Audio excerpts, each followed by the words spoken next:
Bismillahirrahmanirrahim. Assalamualaikum warahmatullahi wabarakatuh.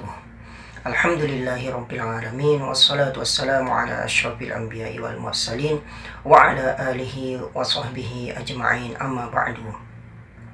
Qala Allah ta'ala fi kitabihil karim, a'udzu billahi minasy syaithanir rajim. Bismillahirrahmanirrahim.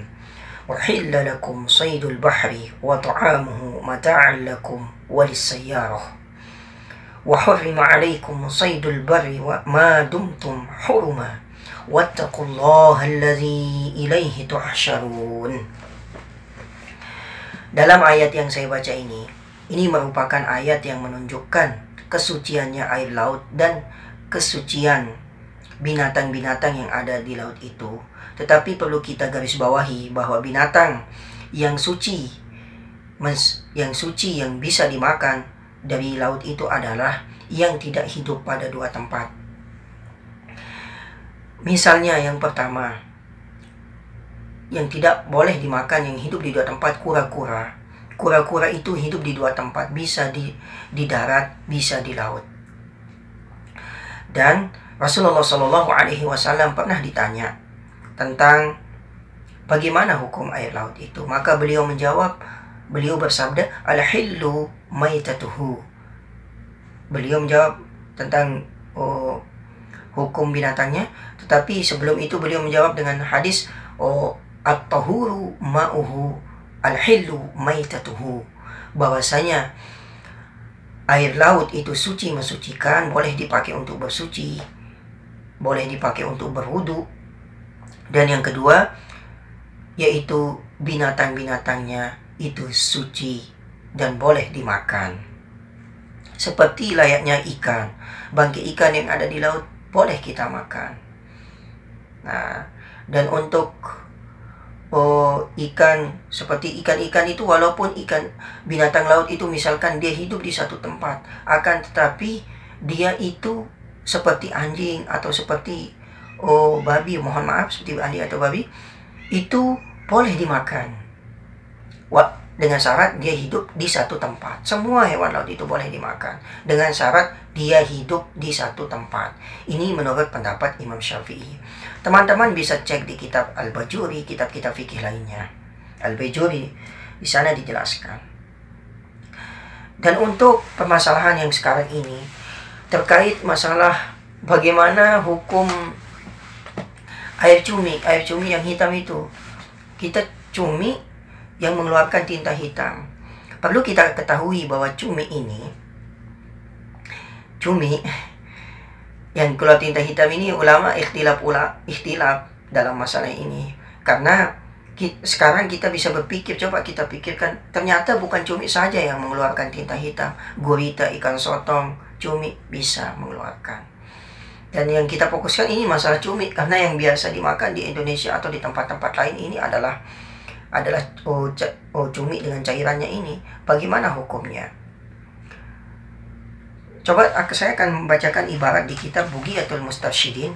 Di sini dijelaskan bahwa alladzi yazharu anna syai'al aswada alladzi yujadu fi ba'dil haitan wa laysa bidamin wala lahmin najisun. Di sini menjelaskan bahwa cairan hitam yang di sebagian binatang laut itu adalah dihukumi najis di dalam kitab Bughiyah. Tetapi ada kitab karya ulama Nusantara namanya Ki Haji Thaifur. Beliau berpendapat bahwa cairan hitam itu adalah suatu khususiyat yang diberikan oleh Allah Subhanahu wa taala kepada cumi itu untuk melindungi dirinya dari musuhnya, dan beliau menghukumi itu adalah suci. Jadi di antara dua khilaf pendapat ulama, kita ambil yang suci saja. Karena saya pernah baca di berbagai penelitian tentang cumi dan cairannya itu ternyata sangat bermanfaat bagi kesehatan. Coba cek media-media di Google terutama. Kalau bisa di Google, media-media yang terpercaya seperti Kumparan, seperti yang lainnya, atau bisa ditanyakan langsung ke dokter. Karena kalau lihat kalau kita lihat dari segi biologisnya atau ilmu anatominya, ilmu yang membahas tentang bagian dalam suatu makhluk, di sana ternyata tempatnya berbeda. Tempatnya berbeda tempat kantung cairan itu dengan alat pencernaannya. Nah, di sini juga Imam Ibnu Hajar dan Imam Romli, seandainya itu dihitung sebagai kotoran, di sini Imam Ibnu Hajar mengatakan waqad ittafaqa Ibnu Hajarin wa Ziyadin wa Imam Romli wa ghairuhum ala taharati ma fi jawfis samakis sagiri minad dami war raus.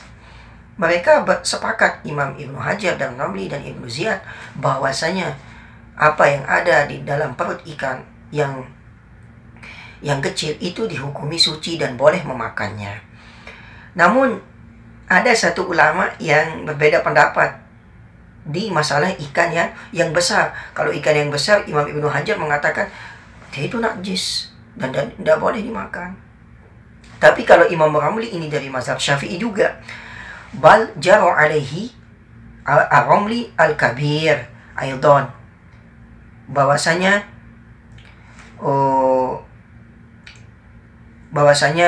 ikan yang besar itu juga kotorannya itu dihukumi suci dan boleh memakannya. Nah, ini yang pahami dari ibarat ini. Karena akan banyak di rumah atau di Indonesia pembuatan pindang. Saya nggak tahu, wallahu alam, apa sudah dikeluarkan itu kotoran-kotorannya atau tidak. Ini menurut pendapat Imam Romli. Dari kedua pendapat ini kita bisa tahu apa hukum cairan yang dikeluarkan oleh cumi itu. Dan juga ada karangan kiai juga, Kiai Thaifur Rahman, di kitab Bulghatut Thulab. Kami dikirimkan oleh teman-teman yang ada di Indonesia untuk ini tentang ibarat itu, bahwa cairan itu dihukumi suci. Jadi hemat kami, jangan ini terjadi menjadi perdebatan yang panjang karena masih dalam ikhtilaf ulama.